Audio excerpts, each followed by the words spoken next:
Today's video is primarily geared towards skeptics because the story I'm going to tell you today is often cited as proof that we are not alone in this universe, that aliens exist. So, take a listen to the story, and at the end, let me know if you agree or disagree in the comments, and I will respond to as many people as I can. But before we get into that story, if you're a fan of the strange, dark, and mysterious delivered in story format, then you've come to the right place because that's all we do, and we upload once a week.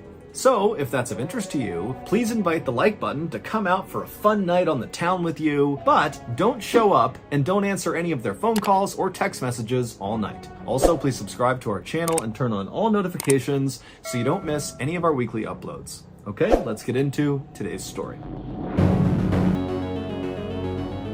On the afternoon of June 6th, 1980, a 56-year-old man named Zygmunt Adamski, who just went by Ziggy, was having a late lunch with his wife and his cousin inside of Ziggy's little brick house in the English village of Tingley. That day had been a particularly stressful day for Ziggy and his family because the following day was Ziggy's goddaughter's wedding, and Ziggy was very close with his goddaughter. Ziggy and his wife couldn't have kids because of medical issues, and so his goddaughter had basically become, at least in Ziggy's mind, like his own daughter. And so in fact, at her wedding, Ziggy was going to be walking her down the aisle. And while Ziggy was really excited about this, he was also very stressed out that he was going to screw it up, and so he had gone over and over, what responsibilities he had as part of the wedding party, and he had this little speech he had to give that he had rehearsed 50 times, he had it written out. I mean, he was ready, but he was very much in his own head about something potentially going wrong that he would be responsible for. And on top of that stress,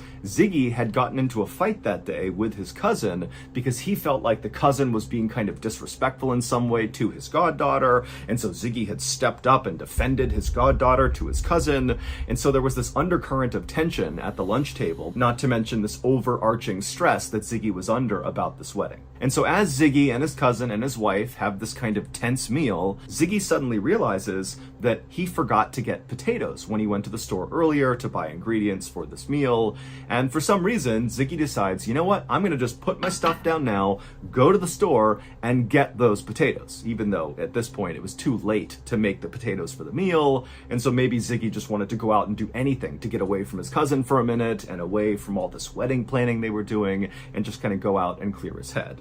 And so Ziggy put his napkin down on the table, he stood up, he told his cousin and wife that he was going out to get potatoes.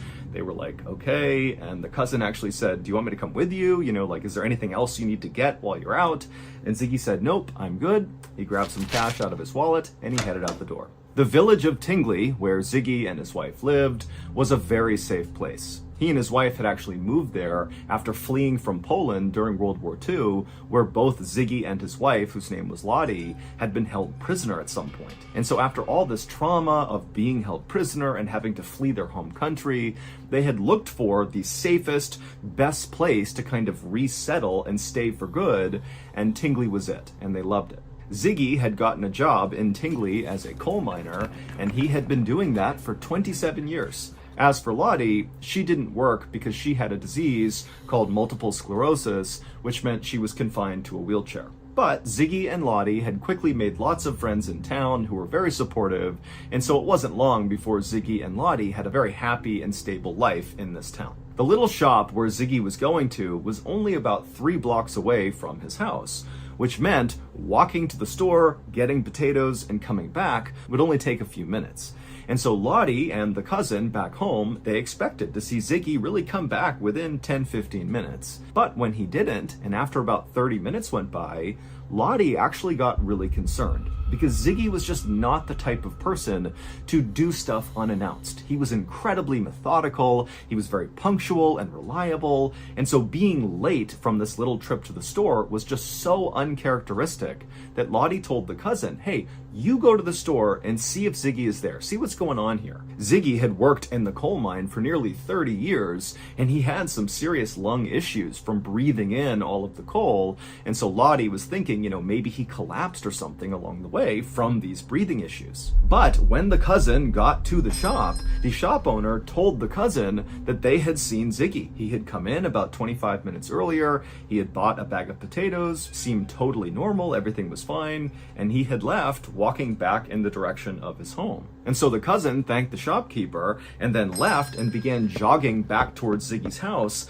thinking, maybe he had just not seen him on the way, that maybe Ziggy was sitting down somewhere on this 3-block path. But the cousin got all the way home and didn't see any sign of Ziggy. And so after going back inside of the house, the cousin and Lottie talked about what they should do, and they actually went back out into the neighborhood asking around, asking neighbors and other people if they had seen Ziggy. But after a couple of hours of canvassing the neighborhood and not finding Ziggy or finding any indication of what happened to him, Lottie ended up calling the police. But the police were not inclined to launch a huge investigation for a grown man who's only been missing for a couple of hours in his neighborhood with no sign of foul play or any other sign that anything really bad had happened. And after the police began asking questions of Lottie and the neighbors about what Ziggy's life was like, they learned that recently Ziggy had been declined for an early retirement from the coal mine. Because of those breathing issues he was having, he had requested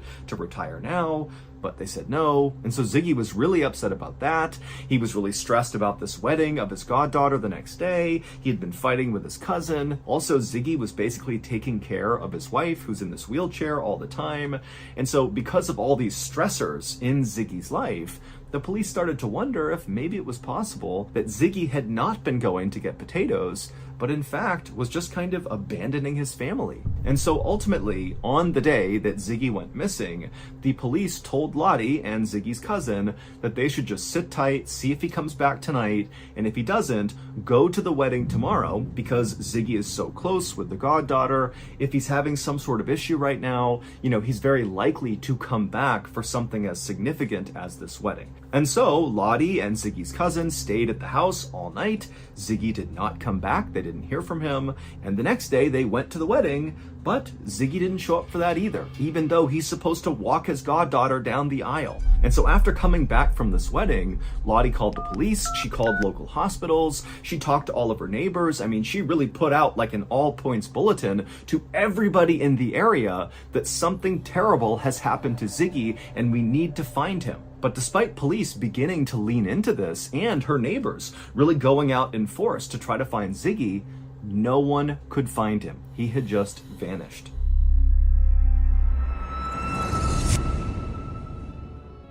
Thank you to BetterHelp for sponsoring today's video. Back in 2017, when I left the military, I really struggled to reintegrate back into society. But ironically, I didn't know I was struggling. I just assumed that the random bouts of anger and frustration and general dysphoria that I was feeling all the time were totally normal, and everybody else was dealing with these things too. It wasn't until my family came to me and said, "John, we're really worried about you," that I finally kind of looked inward and realized there was an issue, and so I went out and got help. I got a therapist. And honestly, it changed my life. And now, today, in 2023, even though I would consider myself to be very well adjusted and happy, I still see a therapist because maintaining your mental health is just as important as maintaining your physical health. So if you are struggling right now, you're kind of caught in your own head, and you're open to therapy, consider giving BetterHelp a try. BetterHelp is a highly reviewed online therapy platform, which means you can get the help you need right from the comfort of your own home. Get matched with a BetterHelp therapist after filling out a brief survey, and then it's up to you how you communicate, whether that's through text or chat or a phone call or video call or some combination. And if at any time you want to change your therapist, it's free and easy to do so. Go to our sponsor, betterhelp.com/MrBallin, for 10% off your first month of therapy with BetterHelp, and get matched with a therapist who will listen and help.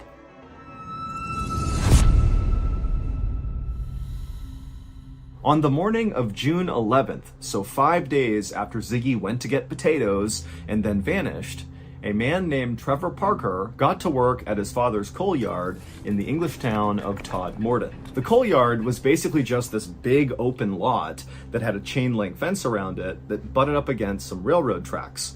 And inside of this lot were just these huge mounds of coal up against the perimeter of the lot. And then also inside of the coal yard was one small office building. And so on this morning, when Trevor pulled through the gates of this coal yard, first of all, he could see the entire yard the second he went in. And as he looked out, all he noticed was the fact that everything was wet from an early morning storm.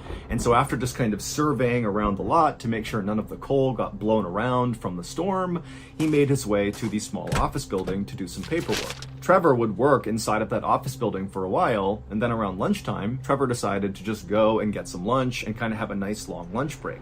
And so he left, he went to the pub, he was there for a couple of hours, and then around 3:45 p.m., he came back to the coal yard, and when he went through the gates, everything looked the same, except there was this dark thing on top of one of the coal piles in the back of the yard.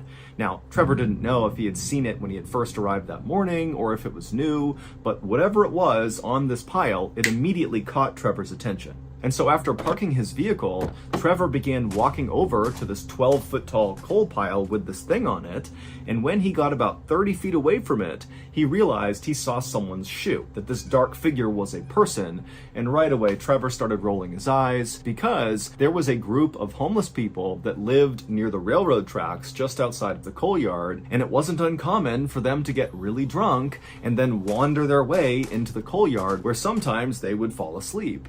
And so Trevor's thinking, okay, clearly one of these drunk homeless people has found their way into the coal yard and they've passed out on top of this pile of coal.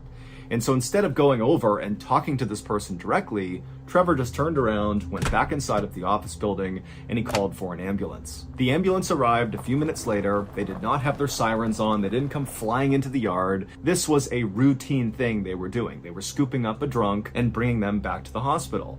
And so when the medics got out of their ambulance and Trevor directed them over to the proper coal pile, they were just cracking jokes along the way. This was not a big deal. When the two medics got to the bottom of the coal pile, one of them began climbing up the coal to go see this drunk person and get them down.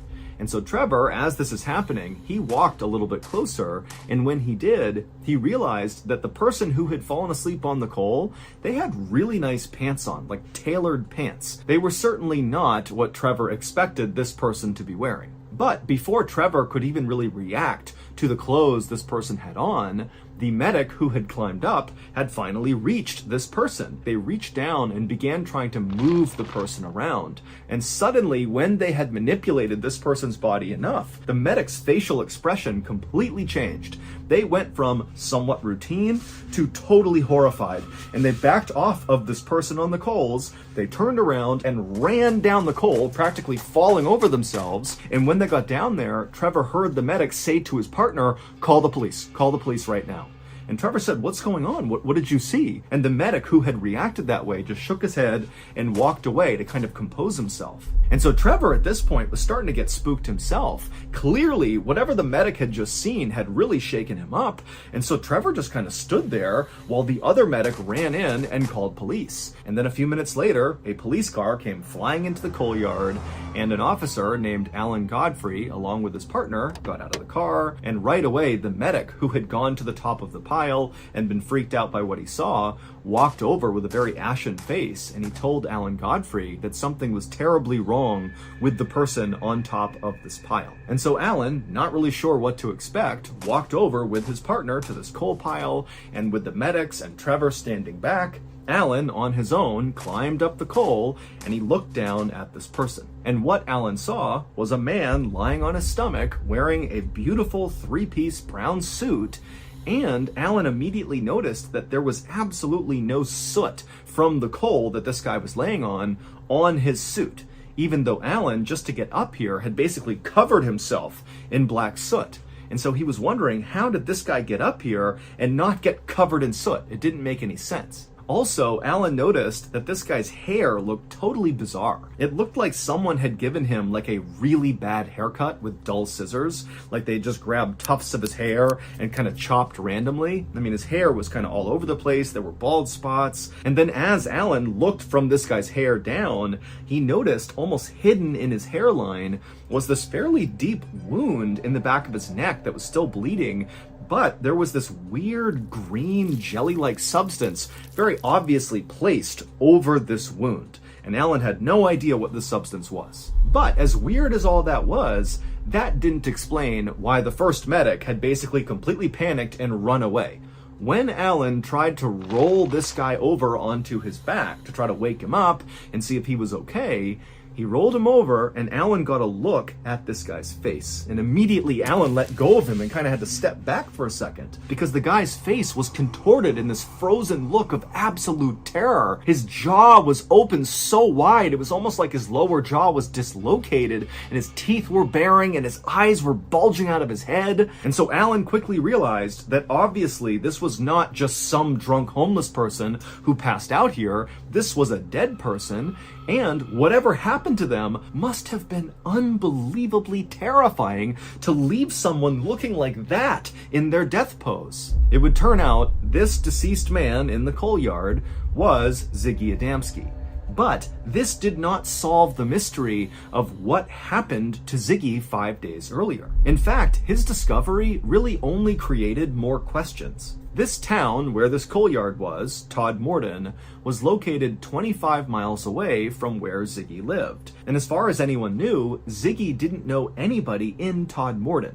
So there was no reason for him to be there. And number two, when he had left to go get potatoes, he had been on foot. So did he walk 25 miles to this random town? Also, assuming he did just walk to this coal yard, this coal yard is a big, wide open lot that if you were standing anywhere near it, even outside the fence, you could look in and basically see the entire place. So it just seemed really unlikely that Ziggy could just walk into this very public open space and get to the top of one of these coal piles without somebody noticing him, whether that was Trevor or one of the other employees that were there, or one of the truck drivers that were in and out of there all the time, all day, doing deliveries, or the homeless people who were near the railroad tracks, or the people who rode the trains that passed by there every single day. I mean, there are a lot of eyes on this coal yard, but nobody saw Ziggy. It was like he just kind of appeared at the top of this pile. And again, even if Ziggy had managed to slip in and sneak to the top of this pile, why didn't he have soot from the coal all over his clothes? And if maybe he had been brought there, if someone had killed him and put him on this coal pile, there's even more reason he would have soot all over him, because they would have had to drag him up to the top of the pile. And even putting all that aside, if someone really did kill Ziggy and they placed him on this pile, why? This is a very open public place. Someone is going to find him. You're going to get caught if you're the killer. And then of course there is the issue of what Ziggy was wearing. That brown three-piece suit he was wearing that had no soot on it, it wasn't his, and it wasn't put on right. The buttons were not lined up. It almost looked like somebody else who didn't know how to put a suit on had tried to dress Ziggy. And then Ziggy also did not have an undershirt on. It was just the jacket over his skin. And then also Ziggy had this totally bizarre haircut that looked like someone who didn't know how to give a haircut had cut his hair with scissors and said, good enough. And then of course you have this wound on the back of Ziggy's neck. Now, the wound itself was determined not to be fatal. It was a fairly deep cut, but it wouldn't have killed him. However, the most significant part of that wound was that green jelly that had been placed across the back of it. During Ziggy's autopsy, they were unable to figure out what this green jelly was, and they ran dozens and dozens of tests on it. And also, during the autopsy, the coroner would determine that Ziggy had actually died the same day he had been found. So he was doing something for 5 days between going missing and being on this coal pile, but nobody knows what it was. And as for his cause of death, the coroner was not entirely sure, but it did seem like he died of a heart attack. The coroner would search all of Ziggy's body for signs of some sort of fight he might have gotten into, some sort of defensive wound on his body, but there was nothing. However, the coroner did find there were very small burns on the back of his neck that were caused by acid, but it was unclear how those got there. When they inspected Ziggy's stomach, they determined that he had been eating and drinking regularly, and so he was not malnourished, he was not dehydrated. He was relatively healthy when he died. He just had this heart attack for unknown reasons, and apparently whatever gave him the heart attack scared him so badly, his face contorted in that horrible way. Ultimately, the coroner just kind of gave up and ruled that Ziggy had died of natural causes, and then the case was closed. But to this day, no one really has any idea how Ziggy went from going out to get groceries to winding up 25 miles away, dressed differently, with this haircut, with this jelly on him and acid burns, dead with this horrible look on his face on this coal pile. It doesn't make any sense. This case has become very famous because people say it is the best example of alien abduction. That Ziggy had left his house to get groceries, got abducted by aliens, and then over 5 days, these aliens did stuff to Ziggy, including cutting into his neck and dropping acid on him, and then they put that green stuff on the back of his neck. They dressed him the way they thought people dressed, in the suit, but they didn't really do it right, and then they literally just dropped him on top of this coal pile, which would explain why he didn't have soot all over him. He was dead, they dropped him, and he just landed on the top of the coal pile. And even if you think that's totally far-fetched, keep in mind, still today, we do not know what that green jelly compound was on the back of his neck. It's literally never been identified, and people have been trying to figure it out for 40 plus years. Also, it's worth noting that one of the responding police officers, Alan Godfrey, claimed to have seen a UFO within weeks of finding Ziggy Adamski. So that's going to do it. If you got something out of today's episode, be sure to check out our podcast called the Mr. Ballin Podcast, where we have literally hundreds more stories just like this one, many of which are only on the podcast. Again, it's called the Mr. Ballin Podcast, and it's available exclusively on Amazon Music.